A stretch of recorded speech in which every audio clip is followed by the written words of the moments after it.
La primavera non è solo un momento anagrafico, cioè legato alla giovinezza. Primavera è ogni momento della vita in cui sei chiamato a fare una scelta e trovi il coraggio di rischiare, ripartire, trovi il coraggio di non rimanere nella rassegnazione. È questo il messaggio dedicato soprattutto ai giovani del film di Damiano Micheletto, regista teatrale di fama internazionale che per la prima volta si è messo dietro una macchina da presa con una sceneggiatura cinematografica.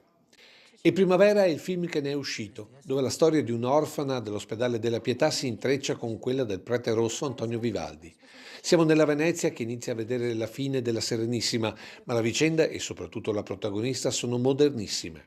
Cecilia è una donna che lotta, è una donna che fa l'errore di pensare di essere libera in una società, quella del Settecento, in cui lei, come orfana, poi semplicemente non contava niente, non aveva la possibilità di scegliere, non era libera. Lei per un momento si immagina, ragiona come una donna moderna, vuole scegliere e per questo viene punita perché non le è permesso.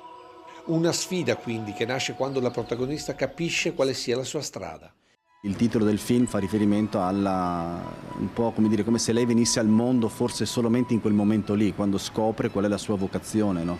Che è una cosa di cui tutti noi abbiamo bisogno, no? Scoprire qual è qual è la nostra voce, qual è quello che ci spinge.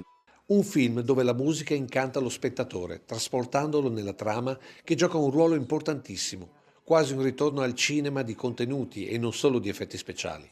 È molto umano nel modo in cui l'abbiamo anche girato, è un film che ha poca post-produzione, la fotografia è tutta una fotografia creata sul set, non ci sono ritocchi particolari, perché l'obiettivo è di creare una storia che possa restituirti una verità, che restituisse dignità a Cecilia e fosse anche un messaggio per noi per vivere la propria vita con questo tipo di dignità.